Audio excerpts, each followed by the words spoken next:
우선 먼저 무항공항 여객기 사망자 여러분께 진심으로 애도의 마음을 올립니다. 이준석은 정쟁을 잠시 중단하자 말하는데 지금 벌어지고 있는 상황은 정쟁이 아니죠. 적법한 절차 없이 총칼로 국회를 유린하고 국민을 겁박하고 헌정을 중단시킨 범죄자들을 법적으로 다루고 있는 것이죠.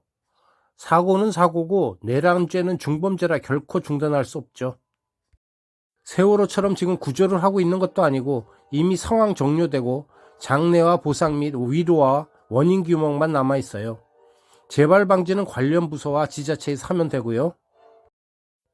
내란 수괴와 내란 공모자와 가담자를 처리하는 일도 급한 일이죠. 이것들을 그대로 두면 국민 생명에 중대한 위험이 초래될 수 있으니까요. 그런 조짐도 보여요.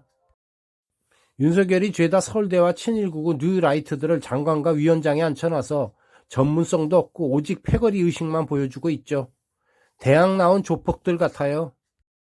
윤석열 일당은 용인대 나온 서진 눈사람 조폭들처럼 형 아우 하면서 술 퍼마시는 의리 따지는 조폭들 같아요. 나라는 생각 않고 전부 똑같은 것들만 끌어다 쓰죠. 여기는 안산중앙동이고 과거 새벽까지 불야성을 이루던 곳인데 토요일 밤 9시 피크 타임인데도 거리에 사람이 별로 없지요. 잘 되는 곳이 이런데 딴 곳은 더하죠. 매일 술 처마시는 대통령이 이끄는 정부가 관심이나 있겠습니까? 적당히 해도 같은 대학 선배인 윤석열이 자리 보존 시켜주니까요. 술 잘 마시면 예쁨 받는 정부죠. 결국 충안고 동문들끼리 친위 쿠데타를 해서 영구 집권을 도모했죠. 미친놈들이죠. 퇴임 후 자신과 마누라의 안위가 보장이 안 되니 한동훈과 이재명 쳐내려고 내란 꾸민 거죠. 수익과 내수는 줄어들고 자영업은 폭망해서 빚은 눈덩이처럼 불고요. 일자리가 있어야 취업을 하죠. 예전에 IMF 때보다 더 어려운데 윤석열은 술이 넘어가나요? 그 마누라는 해외여행과 패션쇼와 성형과 무속에 빠져서 정신 못 차리고 국정농단과 가적범죄와 이권개입 의혹 등 국가 권력을 사유화해서 한몫 두둑히 챙기려 하고 있죠. 그러는 사이 2023년 폐업 신고자가 100만 명을 기록했고 2024년에는 더 증가했을 것으로 보입니다. 사방에서 죽겠다고 아우성인데 계엄으로 더 심화됐죠. 지금 윤석열 탄핵 때문에 요물 김건희가 잠시 관심 밖으로 나가 있는데 수십 가지 종합범죄들을 낱낱이 밝혀내야 하고 이건 정권이 바뀌어도 지속될 전망입니다.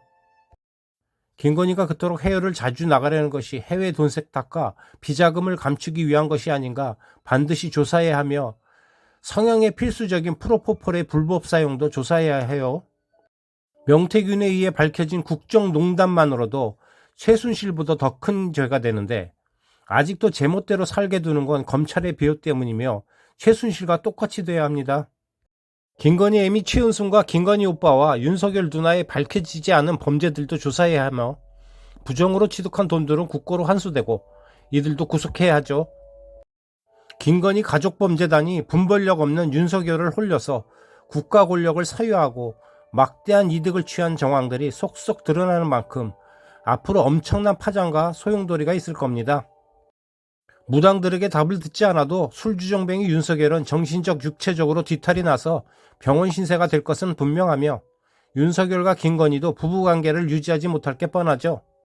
윤석열과 김건희는 법이 제대로 작동한다면 아크로비스타가 아니라 감옥에 가야 마땅합니다.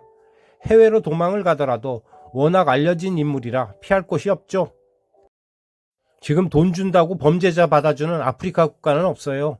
아프리카도 변했죠. 윤석열이 대통령으로 돌아올 일은 없으니 안심해도 됩니다. 그리 되면 내전이 일어나죠. 미얀마는 국민저항이 실패했지만 국민 대다수 총을 쏠 줄 아는 대한민국에선 어림없는 일이죠. 헌재도 바보가 아니면 그런 불행한 결정을 하지 않을 것입니다. 극우 유튜버들에게 세뇌된 노인들이 많습니다.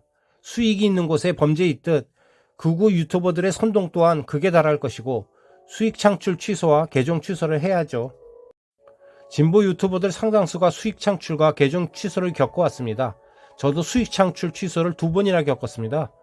윤석열은 유튜브에 미쳐 있다고 하죠. 한심합니다. 윤석열은 진영 갈등 때문에 생겨난 괴물입니다. 윤석열은 돈이 없어서 청약을 못했다. 미래에는 앱으로 취업을 할 거다. 정말 무식한 말을 하고도 손에 왕자 그리고 당선됐죠. 드라마 완장을 찍으면 조연기보다 더 실감나는 캐릭터입니다. 세상에 이렇게 무식하고 저돌적이고 상스러운 인간은 못 봤어요. 어떤 수식어를 붙여도 잘 어울려요. 불안당, 망나니, 개차반, 불쌍놈, 먹개비, 주정뱅이, 걸신, 왕무시기 등등 일국의 대통령이 이런 호칭으로 불리는 건 처음입니다. 연산군보다 더하면 더했죠. 이 또한 민주주의를 더 강화하고 완성하라는 시대의 명령입니다. 평생 반민주화 독재를 지지한 노인들은 대다수 국민들이 자신들을 얼마나 흉하게 볼지 깨달을 때입니다. 다시 한번 무한공항 희생자 여러분의 명복을 빌며 우리의 민주화는 중단 없이 지속돼야 하지요. 다시는 이 땅에서 이런 불안당들이 출현하지 않도록 투표 포기를 하시면 안 됩니다. 고맙습니다.